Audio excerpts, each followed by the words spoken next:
What's up, everyone? Welcome back to another review, and this time we're taking a look at the HBO Max television series Creature Commandos, the first installment into James Gunn's DC universe, in which it's entitled Chapter 1: Gods and Monsters. So let's kick it up with episode 1, entitled Collywobbles.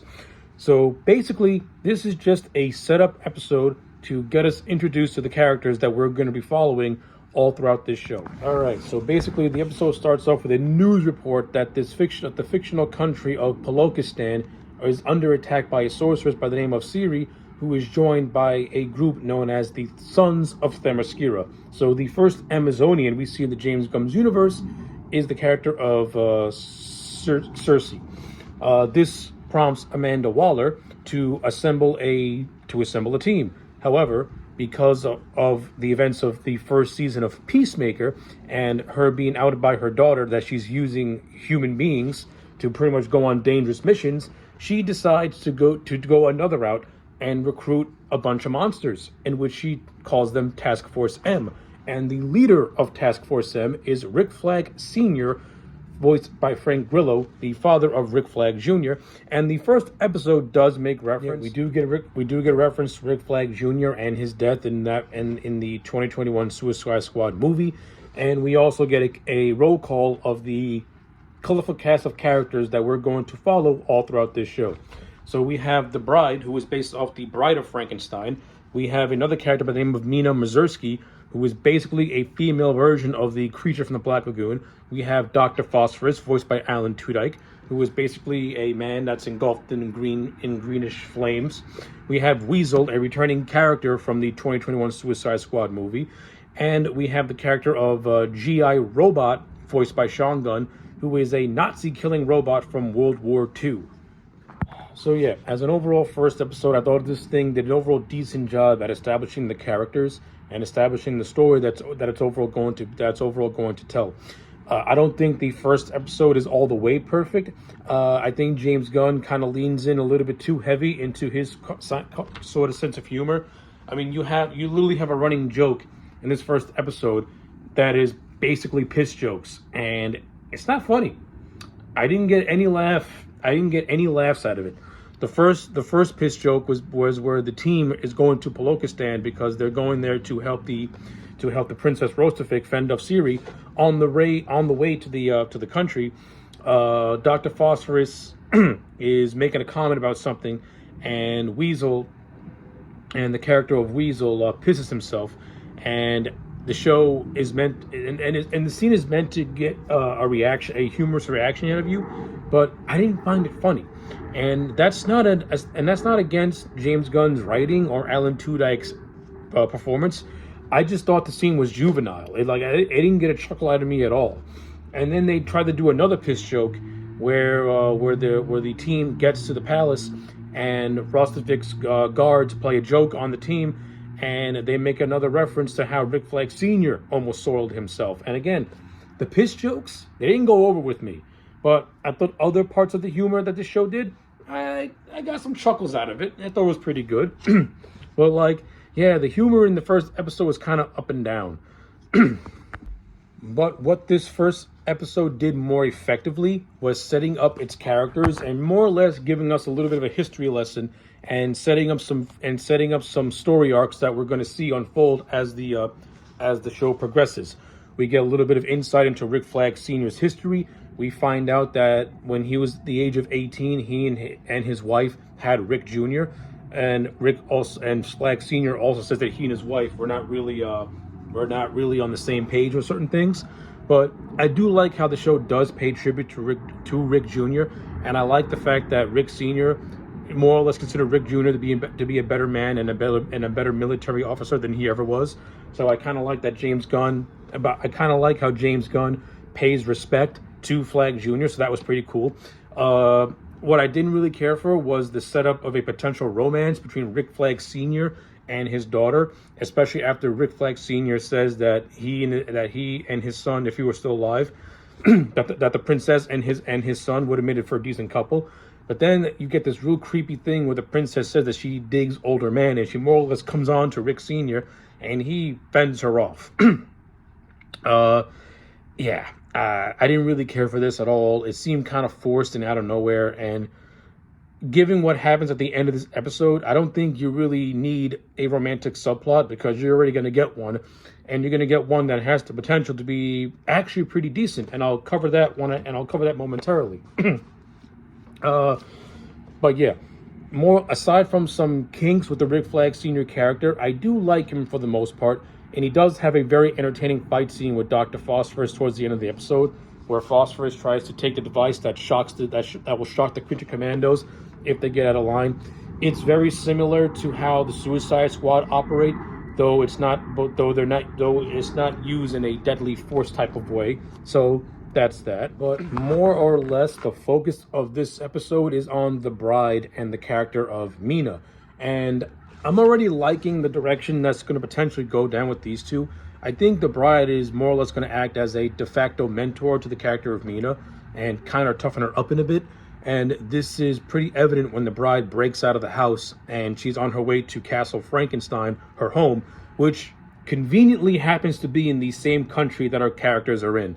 So Castle Frankenstein is not in Transylvania, is not in insert any random European country from the Universal monster movies. It's actually in this fictional country in the DC verse. Just go with it, whatever. But I like the bride. I like her sense of humor. I like how she has a no-nonsense attitude. I like how the character of Mina has a sort of innocence to her, and it's kind of like that nice girl type of thing, where she's reluctant to join the bride and reluctant to do some of the forceful things that the bride is doing in order to get what she wants. But you can also see how Mina more or less might adapt some of those characteristics into her own personality as a way to make her more formidable.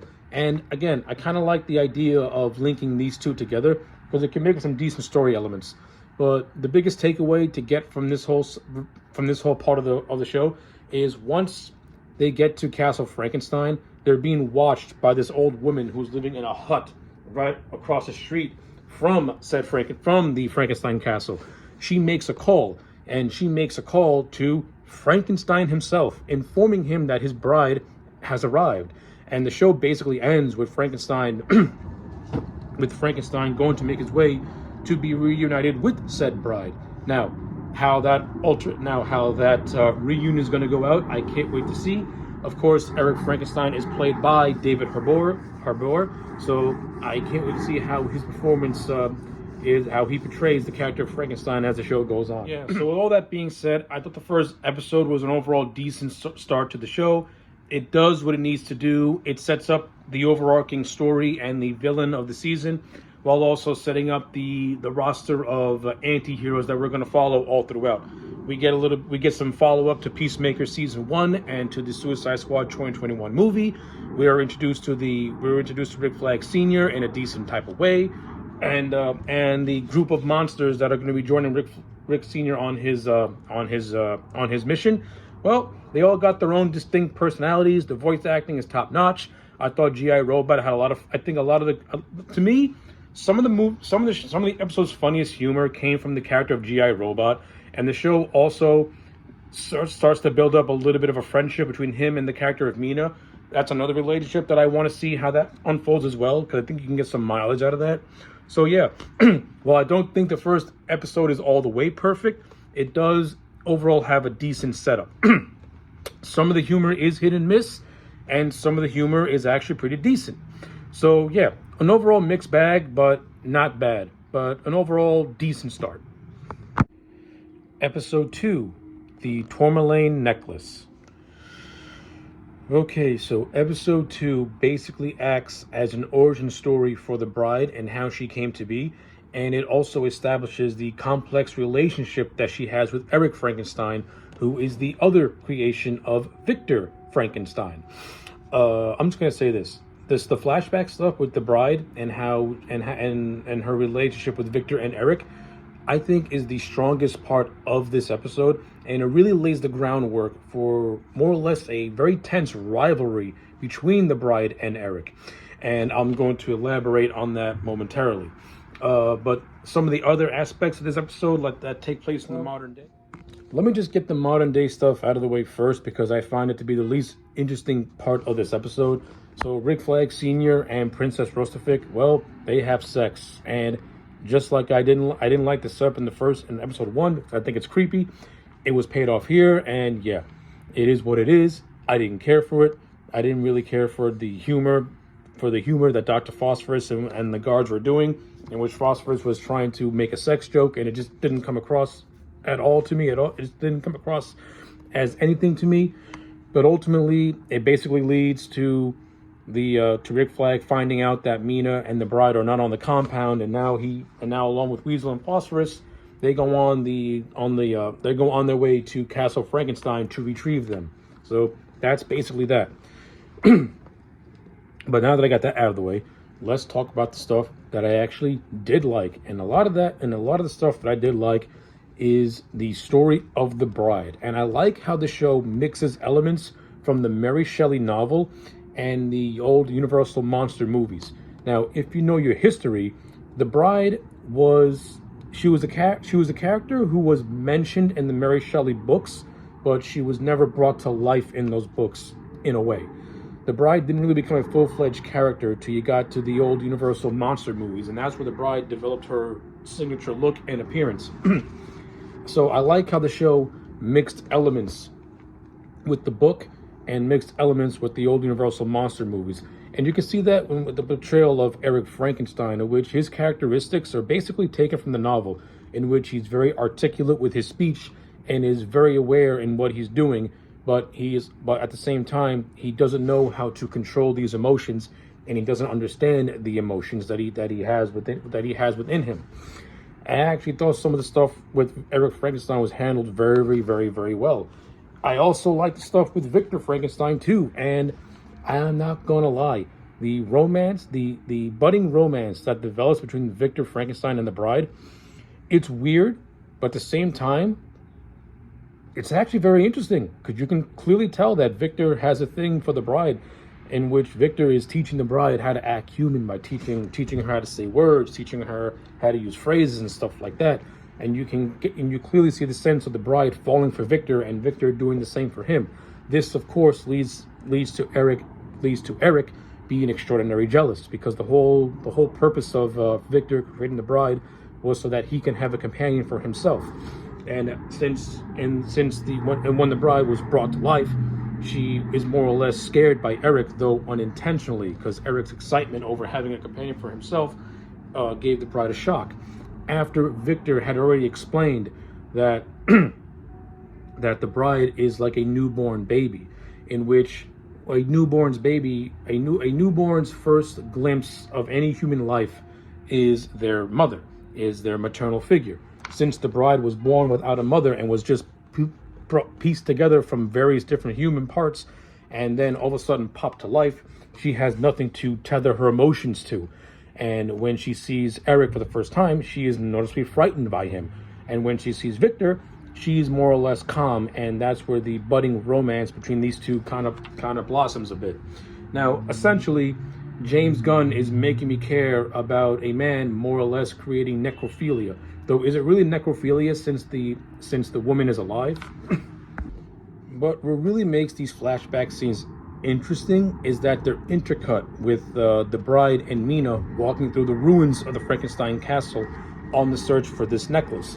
Now, as the episode goes along, there's actually a meaning to this necklace, as this was a gift that was given to her by Victor. And as the bride is walking through the house, she gets glimpses and flashbacks into her creation, to her budding romance with Victor, to Eric being jealous of the two. And this is ultimately what leads to Victor giving the bride a present, and to them having sexual intercourse, much to the anger and chagrin of Eric, who felt betrayed that Victor more or less took his woman. And in an act of rage, Eric kills Victor, and this leads to a brawl between the bride and Eric, more or less establishing their rivalry, their complex relationship. Like, this flashback told a love triangle that was very, very intriguing and very, very interesting, and I liked most of it. It was actually really, really good. And I like how the necklace plays a role in this too, because this is more or less a memento and all that the bride has and the only memory she'll ever have of Victor, who is of course long since dead now. So I like it. All this stuff is really, really well handled, and it was actually pretty good. And you give the bride a lot of pathos and a lot of her personality and the way she acts. We are informed now by what she went through and why she's so much like an ass. Is because she's lost a lot, and I like it. It gives a new wrinkle to the character. But ultimately, this whole thing leads to Ciri and the sons of Themyscira going to Frankenstein's castle and having a brawl with the bride. And the fight between Ciri and the bride is actually very, very entertaining, and I like it a lot. But unfortunately, Mina gets caught in the crossfire, and her tube is ended up broken, and basically she's fighting for her life while the bride gets utterly destroyed by Ciri, who uses sorcery to take the bride's arms and turn them into like wobblies, or into inflated people, basically. So yeah, that was actually and the fight scene is actually very, very entertaining as well too. It was very well done, and yeah, and the music that plays throughout the fight scene is actually pretty cool too as well. And I also like how the episode ends with a montage of Eric seeking out the bride all throughout various points in times, and every time they come across each other, the bride not only rejects him but kicks his ass trying to run away from him. So again, it adds to their complex relationship, which is going to be expanded more upon as the series goes on, especially when Eric is eventually going to find her now in the modern setting. So I'm actually very interested to see how that plays out, and how the rivalry between the bride and Eric plays out as well. Like, are these two going to make amends? Are these two going to get together? Are these two going to kill each other? Like, I'm very interested to see how this plays out. And David Harbour's performance as Eric Frankenstein in a full episode, he nails it down pat. Like, he really nails it down pat. Because you can tell that Eric Frankenstein, he's misunderstood and he misunderstands things. And Harbour gives a very good and very, very solid performance as the character with his voice acting. So I'm very interested to see how it gets developed as he interacts with other members of the Creature Commandos. So yeah, overall, I thought episode 2 was actually very good for the most part. Some of it is very, very well done, and the other stuff of it and other things in the episode were just things that were expanded, were just things that were paid off that I didn't like in the first place. But it does have a good lead in to episode 3. Episode 3, Cheers to the Tin Man. Alright, so episode 3 is basically a G.I. Robot centered episode, and for the most part, I thought it was okay. I think the origin story with G.I. Robot was the more interesting aspect of the episode, while the follow-up to the end of episode 2 was okay, with a very interesting cliffhanger that's going to lead into episode 4. So to give a brief cliff notes, we learn the origin of G.I. Robot. We see, and this is told to us in flashbacks, where we see him alongside Sergeant Rock fighting a bunch of Nazis. And we also get, and from that scene, we get some scenes from that scene with Sergeant Rock and Easy Company, which I think is the more entertaining scene of the entire episode, is when G.I. Robot goes postal on a bunch of Nazis and helping Easy Company win the victory, and also seeing Easy Company embrace G.I. Robot and view him in a positive light, which I thought was actually pretty cool. But from that scene, we see a decommissioned G.I. Robot be handed off to Will Magnus in the 1960s, who goes on to study him.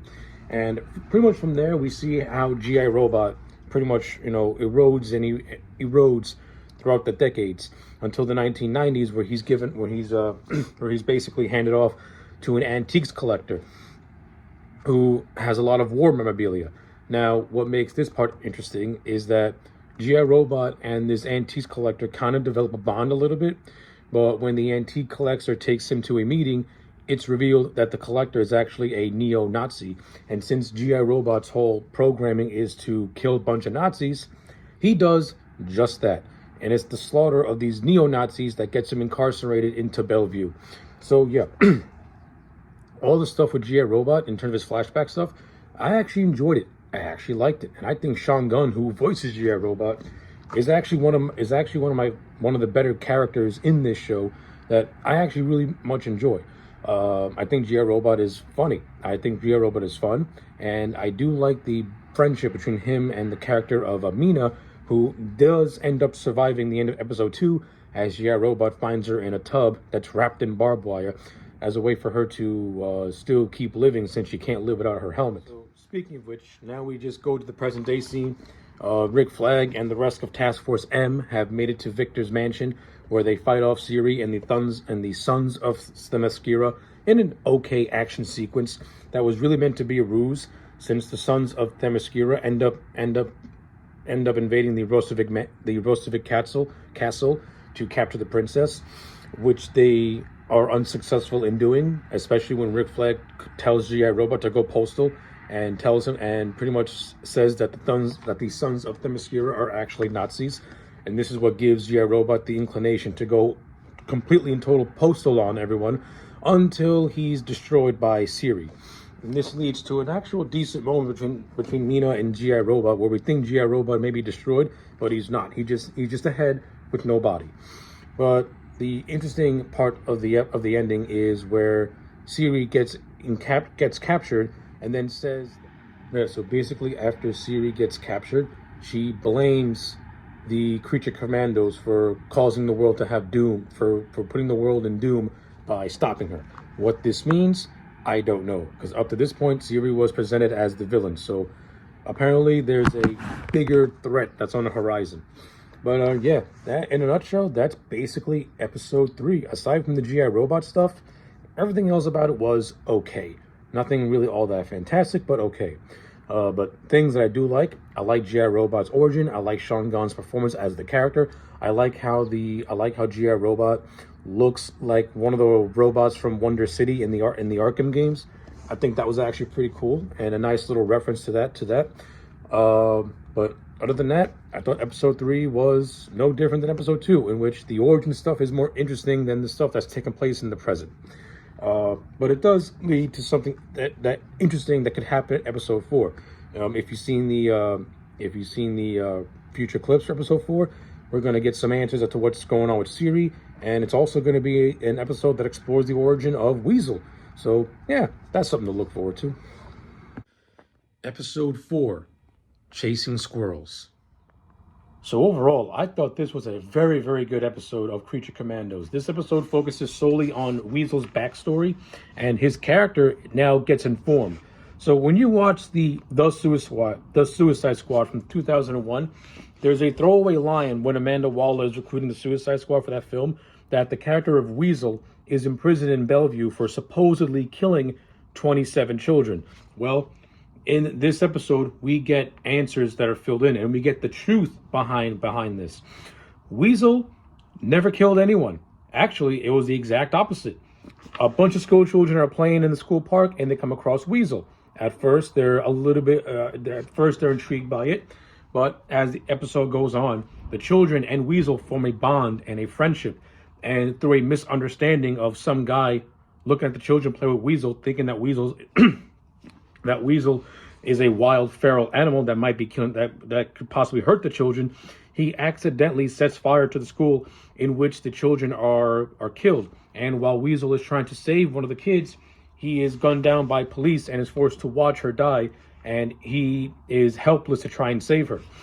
Weasel never did anything wrong. He was imprisoned for crimes he never committed. He was just he was trying to save his new friends, and because he failed, he got blamed. He was blamed for trying to kill them.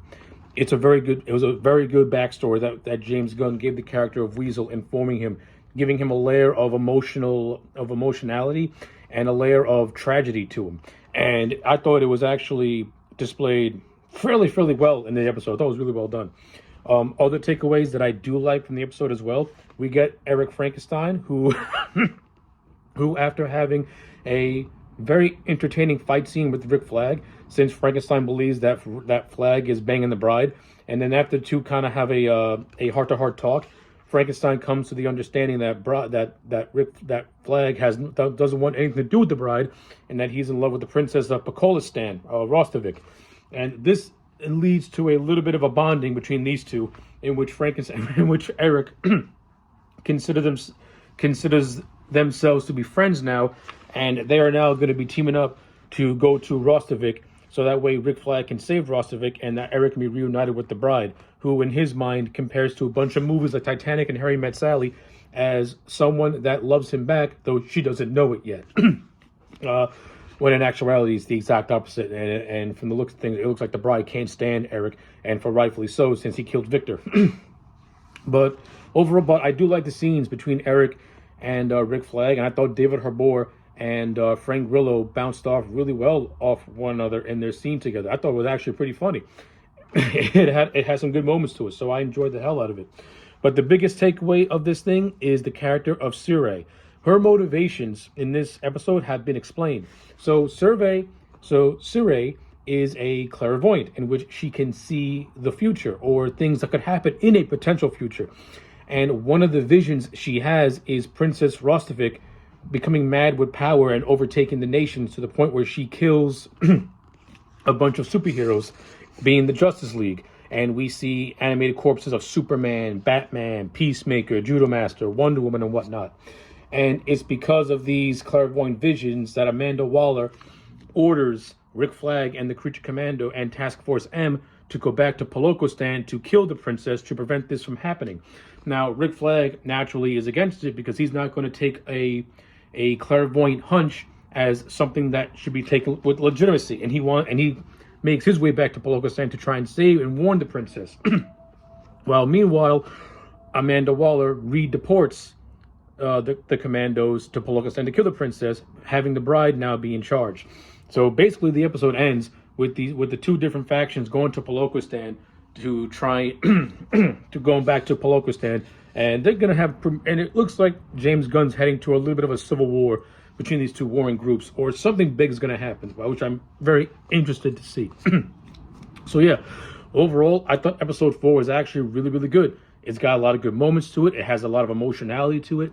I like the stuff between Eric Frankenstein and Rick Flag. I thought it was actually handled pretty well with some good comedy behind it, and and I'm very interested to see as to what's going to happen once everyone goes back to Polokostan and when Eric reunites with the bride and Rick Flag with Rostovich, and of course you still got the Sire factor, and Amanda Waller as well. So yeah, episode 4 pretty much sets the pace for the final 3 episodes of the show. Episode 5, The Iron Pot. So I overall found this episode to be another fun one. This one, the episode heavily focuses on the relationship between Eric and Flag and the dynamics between those two. And we also get some more insight into Eric's backstory. So after he and Bride have the initial fight when the bride discovers that Eric had killed Victor Frankenstein, Eric goes on the run and is mortally wounded, or very wounded. And he seeks refuge with an old medicine woman who more or less nurses him back to health. And the two of them kind of sort of develop a bond with each other. And this bond ends when Eric goes back on the trail to be reunited with the bride. Now, of course, the old medicine woman tries to convince Eric that the bride does not love him nor care for him, and more or less doesn't want to be left alone once Eric leaves. So, as a mercy killing, Eric kills the bride. Eric kills the old medicine woman before treading back on his journey. The flashbacks with Eric and the medicine woman, they're a recreation of the Frankenstein novel when the creature interacts with an old blind man, and this blind man is actually the one who teaches the original Frankenstein how to communicate and how to write and stuff like that. So you get a nice little this scene more or less plays out as a nod to fans of the Frankenstein literature and the Frankenstein media. So it was nice to see it get recreated in this show. But the big stuff is what really takes place in the present. So Eric and Flag are on the hunt to try and stop the creatures from killing the princess. While all the while, they stumble across Dr. McPherson, who in the last episode pretty much was telling a Waller that the princess of Polokostan is going to go mental and just cause mass chaos. Now, Rick Flag has his suspicions about this, and his suspicions are raised when the McPherson that they're watching teach a course. There's something off about this woman. There's something really off about her. And throughout the course of the episode, it's revealed that the real McPherson was killed. And she was killed by none other than Clayface, who makes his introduction into this show. And this, of course, leads to a very entertaining fight scene between Flag and Eric against Clayface at McPherson's apartment, in which it leaves Rick Flag in a very critical state in which he is more or less near death. But leading up to this fight scene, you get some good interactions with Eric and Flag, with Eric desperately trying to tell Flag to put in a good word so that way that the bride can see that he's a changed man, so to speak. Again, I like the continuing banter between Flag and Eric. It's some of the best dialogue that the show has had thus far. But the highlight of this episode for me is really where the Creature Commandos get into a fight with the princesses, with Rostovik's guards in the middle of an alley, and it is a whole lot of fun. And this whole segment showcases the powers of Dr. Phosphorus, who is a real standout, and his powers are brutal. He's really a walking radiation, because he just melts and dismembers everyone in his path, and it's played as dark comedy, and it's absolutely hysterical. But yeah, the episode really ends with Rostovik more or less feeling compassion that the Creature Commandos are being less misled by the government, but also now has to take precautions to protect herself and her country, as she's going to pretty much declare war on the Commandos and the government as well. So in essence, if you piece everything together, it's actually Clayface who is going to instigate a war. Now, as to what his motivations are, hopefully we get some answers in episodes 6 and 7, the final 2 episodes of the show. Episode 6, Priyatel Skelet. Okay, so episode 6 was yet another very good episode. This episode is mostly an origin story for Dr. Phosphorus and how he became to be. So in flashback scenes, we learn that Dr. Phosphorus was a man once named Alex Sartorius, who was working for Rupert Thorne as a way to use nuclear fusion as a way to develop a cure for cancer. However, Rupert had other means to this by wanting to use it for profiteering. Once Alex discovered this, Rupert basically had his family killed and framed Alex for the murders. And after this happened, Rupert and his men tried to kill Alex by throwing him in like this vat. However, instead of this thing killing into this chamber, but instead of this killing Alex, he ends up turning into Dr. Phosphorus, the glow in the dark Jack Skellington, who pretty much can melt you away. And I like the flashbacks. I like how all this is handled. Dr. Phosphorus, when he was once a human, he never came across as an evil person. He came across as a good-natured guy who was naive and believed in Rupert Thorne.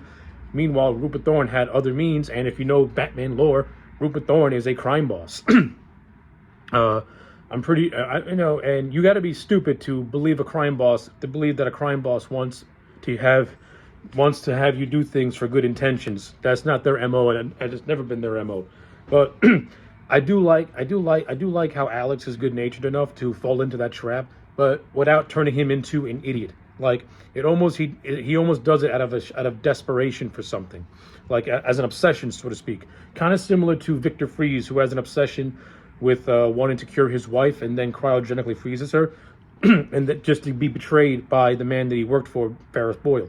You could apply that in a way to Rupert Thorne and Dr. Phosphorus, and I think it pretty much works, because Dr. Phosphorus gets his revenge in gory, bloody fashion, and it was actually a fun montage to see him take out Rupert Thorne and all his men.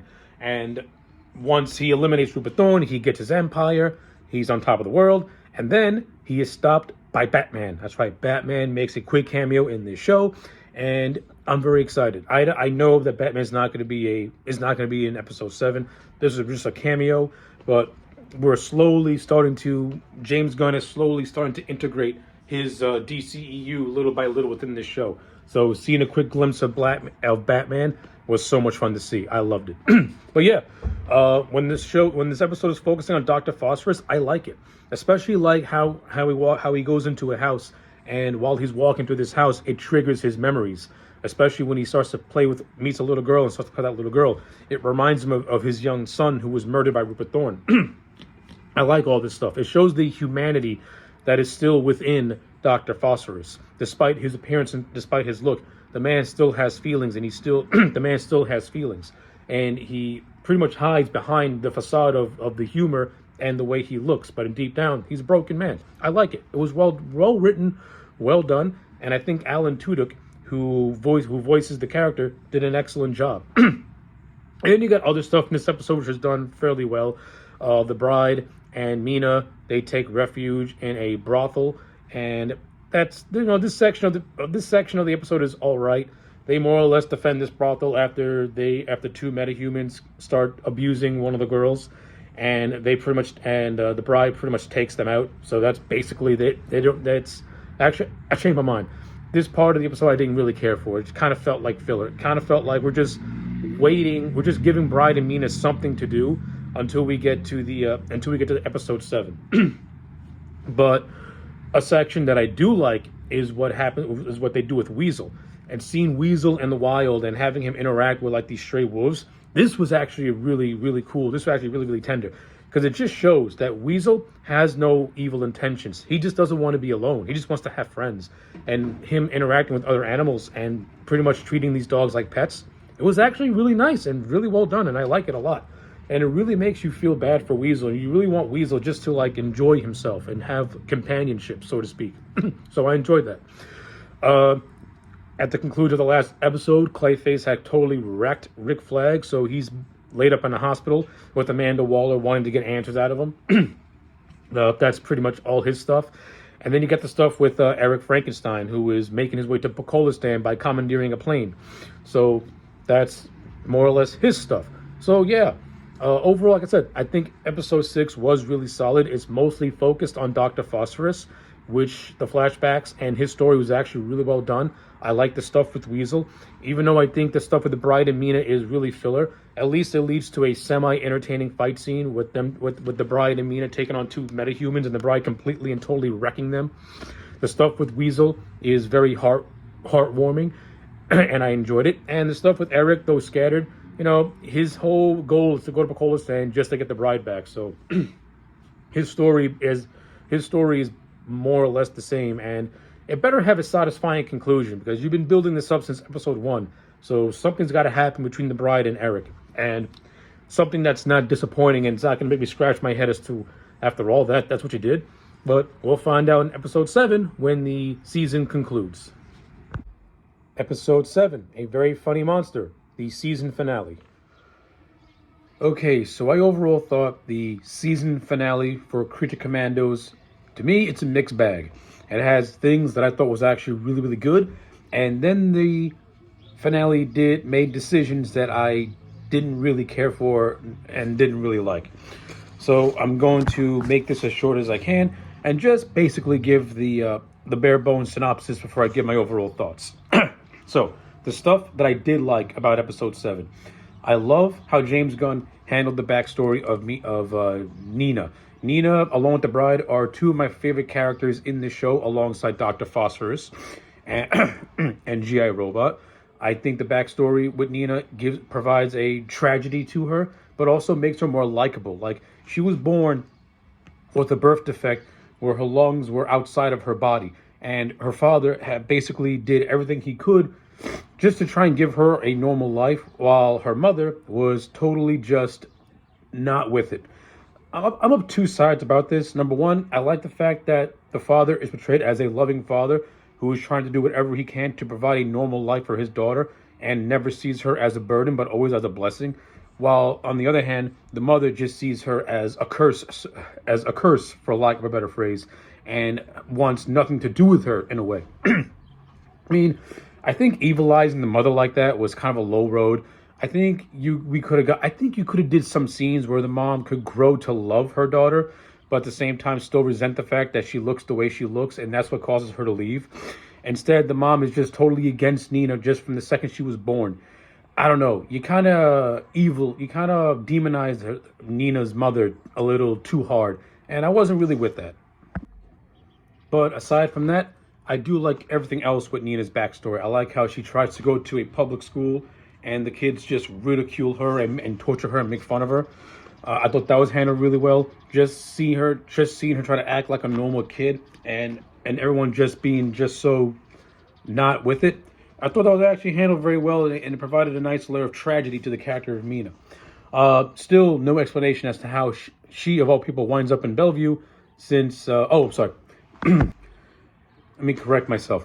It's finally revealed how she ends up in Bellevue amongst everyone else. So Nina runs away from home after a day of bullying just got way too far. And she writes a note to her father that she's running away, but also detailing that despite him trying to give her a better life and everything, she does not fit into the real world. Since since her father is a scientist who tried to use aquatic animals to try and help his daughter, it ended up mutating her. Mutating her into the creature from the Black Lagoon, basically. So she runs away from home, and she gets discovered after she surfaces. This is what leads to her kind of being preyed upon by the public and everything like that. And this is how her dad is able to find her. Now, as the dad is running through all the crowd and everything like that, he gets shot by the police and is gunned down. And this is how Nina gets caught into Bellevue, is that she gets captured after being discovered for how she looks. She didn't commit no crime or anything like that. She's basically in Bellevue for being just odd looking, so to speak. So yeah, it plays in the whole thing of Nina not being a killer and not causing harm to anybody. She was just captured for the way she looks. So I can buy that. I can buy that. So yeah, that's the stuff of the episode that I do like, the stuff with Mina and her relationship with the bride, which kind of has this mother and daughter vibe. I enjoyed that stuff, and that also plays out throughout the course of the season as well. Of course, as I get to the end, I'm going to explain why I didn't like how James Gunn overall handled the character of Mina towards the end, but I'll get to that momentarily.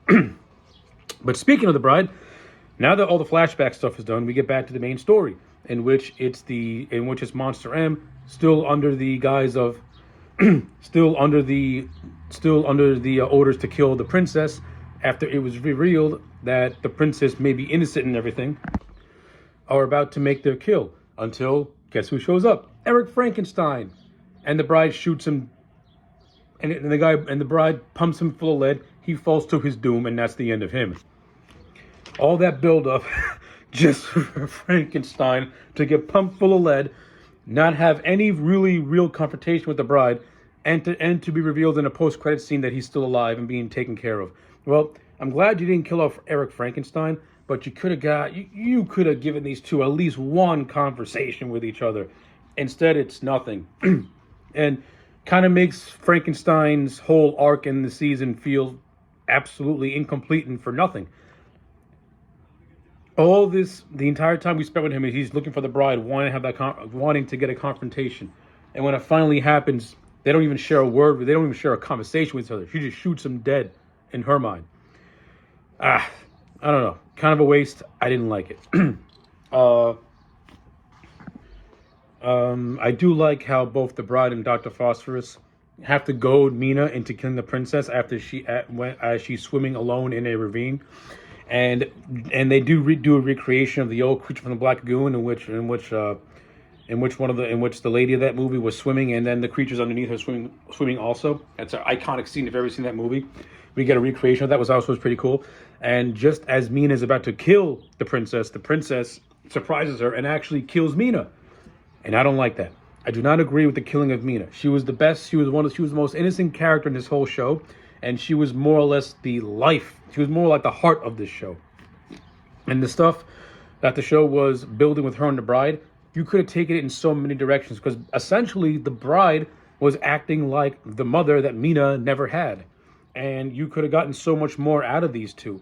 Especially since the bride, throughout the course of the show, was trying to toughen Mina up the best way she could. And Mina was basically acting as the friend that the bride had never had. So these two had a good dynamic and a good relationship that was being built up. And you just kill Mina off. To me, in an unceremonious way. I didn't like that at all. I hated it. I thought it was a really bad choice on James Gunn's part. And then you get to the big twist of everything, in which it's revealed through Amanda Waller and John Economos doing their own little investigation that Cersei was right about Princess Rostovik all along. And so it's revealed that the reason why Clayface was involved in this whole thing was because Rostovik pretty much was in cahoots with him. Clayface was just acting under orders, and that was about it. Rostovik truly wants to destroy the world and stuff like that. There's no grand plan as to why she wants to do it. She just wants to do it. And Cersei the sorceress was right the entire time. What a twist. That sounds like an M. Night Shyamalan twist. It sounds so like, if that was the end goal the entire time, then why even have the character of Cersei in this show? Because to me, Cersei served absolutely no purpose in this thing. She doesn't even make an appearance in the season finale. And I'm pretty sure her character is still alive. So, yeah, the bride more or less puts two and two together after she confronts Rostovik in her study and puts all the pieces into place, realizing that Rostovik was the villain the entire time, and she just did things to keep this ruse up. And then the bride ends up killing the princess. And then the show basically ends with the bride being introduced to a new version of Task Force M, which is now going to include the returning King Shark, Nosferatu, who was introduced in the first episode, along with Dr. Phosphorus and Weasel. So, yeah, that's basically the episode 7 in a nutshell. Listen, overall, I thought the entire show as a whole was a mixed bag. I don't think it was all the way perfect, but it did have some things that I legitimately did like. The voice acting all across the board from all the actors was all top notch. Frank Grillo as Rick Flag Sr. was good. Alan Tudyk as Dr. Phosphorus and as Clayface in that one episode he was in, I thought he was also really good. The actress who played the bride, she was on point. The actress who played Mina, she was on point. I like the character of G.I. Robot, who also is revealed to still be alive. So that was pretty cool. Yeah, I got nothing bad to say about the actors. All the actors did a good job. The animation was good in a lot of areas. I like it. It's very bright, very colorful. The the gore scenes are animated exceptionally well. So, like, from a production standpoint and an acting standpoint, the show is overall well done. From a writing standpoint, listen, the first season is overall going to go down as establishing the Creature Commandos and having just little story to tie everything all together. But overall, this really does act as an origin story for the Creature Commandos, since every episode is dedicated to a team member. and then you have little plot threads that try to tie everything all together. But yeah, the overall grand story that was being told for the first season, James Gunn tried to make it a mystery, but it ends up being something you can see coming from a mile away. So take that for what it is. But as an overall watch, I'm going to give it a solid 6.5 to a 7. I didn't think it was bad at all. It was decent. You can watch it once and not have to watch it again because it's not really worth a rewatch. But if for a one sitting viewing, yeah, why not? It's not horrible. It's entertaining. It's got some good things in it. And yeah, those are my overall thoughts on Creature Commandos, the first installment into the DCU's Chapter 1 Gods and Monsters story arc.